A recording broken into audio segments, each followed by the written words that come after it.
I'm in the camp that likes to have hedge funds short. That's particularly if that's the consensus, that's extremely bullish for markets. Obviously, they have to cover. If you look at hedge funds as an index, they're wrong 50% of the time, and you'd expect that. Different strategies, obviously, but the added bonus about hedge funds and why they can add a lot of volatility and sometimes to the upside is many of them use 3 to 7 times leverage. So when they're wrong, they're really wrong. And obviously that's even been exacerbated in the crypto market where we've seen lots of leverage blow up all kinds of different business models, which I consider very healthy. So the reason that it's been difficult to really call the bottom in the market or time the market, if you weren't participating in it during the 5 weeks of trading in July and August, you've missed all the gains this year.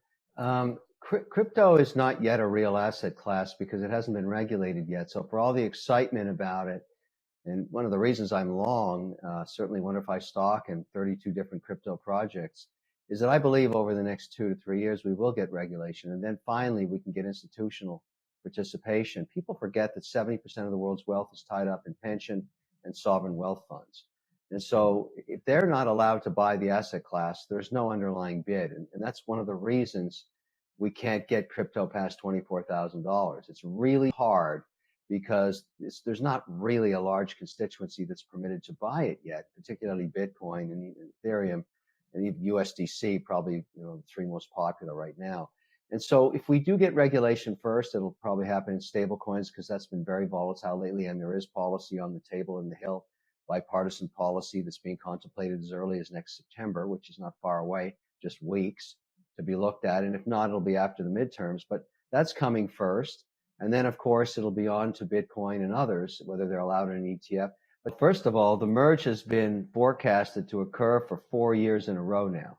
So for all the excitement, I'll believe it when I see it. There's a lot of people that are dissuaded from doing this in the Ethereum mining business. So they're not that excited about it. So you've got, an inconsistent harmony occurring.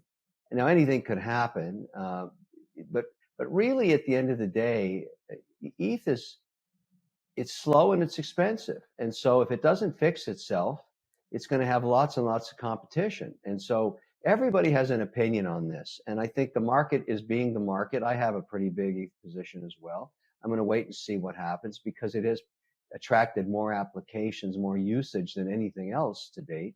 But that doesn't mean it's fixed in stone. Anything could happen. And so I also think that there's other applications from HBAR to Solana, Polygon, all kinds of different ideas.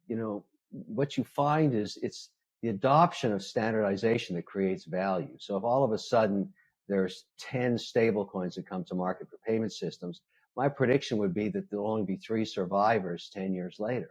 And they'll be behemoths, they'll be very large, and they may have slightly different attributes.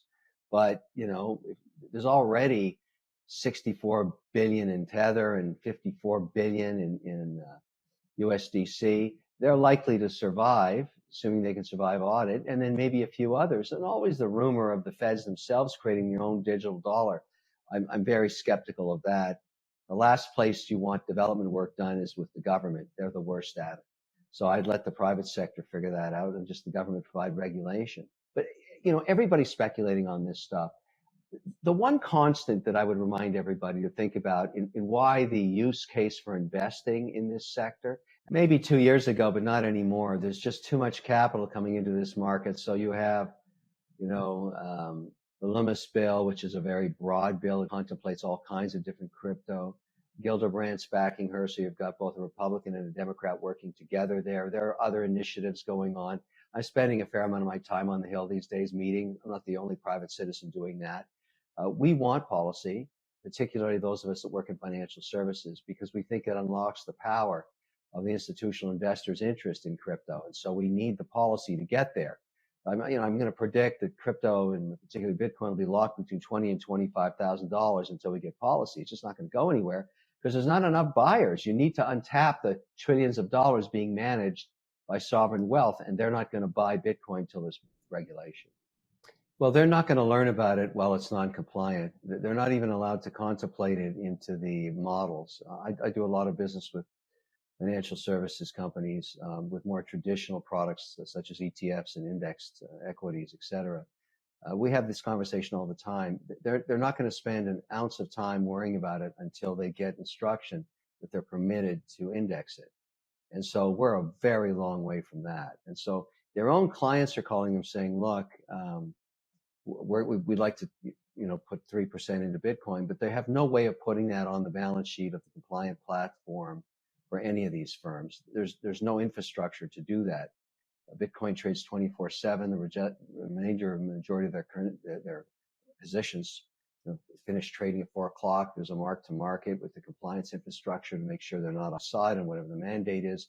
That's been around for decades, but there's no infrastructure for compliant crypto. So we're a long, long way from that happening.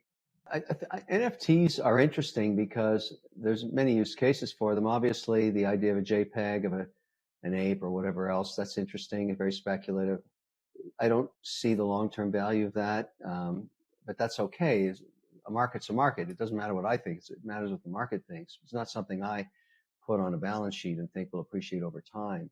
I'm more interested in authenticating hard world assets with NFTs, whether that be real estate, cars, pens, watches, jewelry, collectibles. There's a lot of use case for that and a lot of utility value in that. And I think in the metaverse, if it unfolds the way a lot of people are thinking about, NFTs will be a major part of the currency for transactions. So there's a lot of work to be done there. Most firms that have attempted to monetize it have had a very, very difficult time due to the extreme volatility. There's always that risk, but I don't see that, Crypto's not going away. Bitcoin's not going away. Ethereum's not going away. These projects are here to stay. They're well funded. There's a lot of use cases for them. I use USDC now corporately. We have a Circle account. We've gone through compliance and our auditors setting it up. I'm a shareholder of FTX. I'm a shareholder of Circle. I should disclose, a paid spokesperson for FTX.